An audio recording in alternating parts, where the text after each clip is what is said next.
ஒரு பெரிய மருத்துவமனையில 13 பேர் மரணம், 19 பேர் தீவிரமான சிகிச்சையில் இருந்து கொண்டிருக்கிறார். மொத்தம் 31 பேர். விஷயம் என்னன்னு சொன்னா, குழந்தைகள் இருக்கக்கூடிய ஒரு மருத்துவமனை வளாகத்துக்குள்ள குறைந்தபட்சமா பாதுகாப்பு நடவடிக்கைகளை சரியாக கவனிக்காததால் ஏற்பட்ட தீ விபத்து ஏற்பட்டு அது சம்பந்தமான நடவடிக்கையை அரசோ நிர்வாகமோ எடுப்பதற்கு முன்னால ஆஸ்பத்திரிக்கு வெளியில இருக்கக்கூடிய தினம் சம்பாதிச்சு பழுப்பு நடத்தக்கூடிய ஒரு சைக்கிள் ரிக்ஷா தொழிலாளி, அவரு தன்னுடைய 2 குழந்தைகளை இழந்து ஆஸ்பத்திரிக்குள்ள வந்து 6 குழந்தைகளை காப்பாத்திருக்காரு. இன்னைக்கு உத்தரப்பிரதேசத்தினுடைய பத்திரிகைகள்ல முக்கியமான செய்தி தான். அரசு செயல்படவில்லை, மனிதாபிமானம் வெற்றியை நோக்கி சென்று கொண்டிருக்கிறது அப்படின்னு. அப்போ மருத்துவத்துறை, பிஜேபி துறை ஆளுகின்ற மாநிலத்தில் அலட்சியமாக இருக்கிறார்கள் என்பதற்கு இது ஒரு கூடுதல் உதாரணம். ஏற்கனவே உங்களுக்கு ஆக்சிஜன் இல்லாம ஒரு டாக்டரை சஸ்பெண்ட் பண்ணி டிஸ்மிஸ் பண்ண உத்தரப்பிரதேசம் தான் நமக்கு ஞாபகத்துக்கு, வாசகர்களுக்கு வர வேண்டும். பீகார்ல நடந்தது இருக்கிறத விட கேவலமான விஷயம். என்னன்னு சொன்னா, ஒரு ஆளை என்கவுண்டர்ல சாகடிக்கிறாங்க.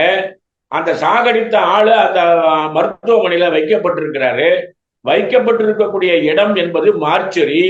மார்ச்சரிக்கு அவர்கள் வருகின்ற, அந்த குடும்பத்தை சார்ந்தவர்கள் வருகின்ற போது அவரை போய் பார்க்கும்போது எங்க குண்டு வெடிப்பட்டதோ அது மட்டும் காட்டியிருந்தாங்கன்னா பிரச்சனை வந்திருக்காது.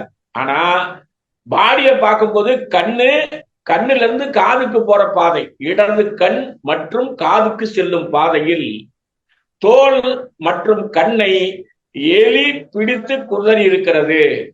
வந்தவங்களுக்கு எலி கொடுத்ததுன்னு தெரியாது. சார், அடிபட்டது இங்க, கண்ணு எங்கன்னு கேக்குறான். அதுக்குதான் அந்த தலைமை மருத்துவர் பதில் சொல்லியிருக்காரு, அது வேற ஒண்ணும் இல்லைங்க, எலி கண்ணை சாப்பிட்டு இருக்கோங்க.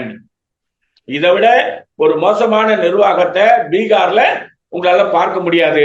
இதுக்கு வாசகர்களுக்கு ஞாபகத்துக்கு சொல்றேன், 3 நாட்களுக்கு முன்பு சுகாதாரத்துறைக்கு அடிக்கல் நாட்டு விழா நடந்தது. மோடி போனாரு. அந்த மோடி போன மீட்டிங்க்கு நம்முடைய நிதிஷ்குமார் போனாரு. நிதிஷ்குமார் போய் காலில் விழ போனாரு. அவர் தடுத்து நிறுத்தினார். மோசமான நிர்வாகத்தை பாதுகாக்க வேண்டும் என்றால் நடவடிக்கை என்பது நம்ம மேல எடுக்காம இருக்கணும் சொன்னா அடிமையாய் மாற வேண்டும் என்பதை நிதிஷ்குமார் பீகார்ல செய்துட்டு இருக்காரு. மக்கள் நலனில் அக்கறை இல்லாத அரசுதான் பீகார் அரசு என்பது இது ஒரு உதாரணம். மருத்துவர்கள் மிகப்பெரிய அளவுக்கு பொறுப்பற்றவர்களாக இருக்கக்கூடிய இடங்களில் தீவிரமான நடவடிக்கை எடுத்து சரி செய்யப்பட வேண்டும் என்பதுல மாற்று கருத்து கிடையாது. ஆனால் அதில் அரசியல் பார்ப்பது பிஜேபியினுடைய தொழிலாக போயிருக்கிறது என்பதுதான் வேதனைக்குரிய விஷயம்.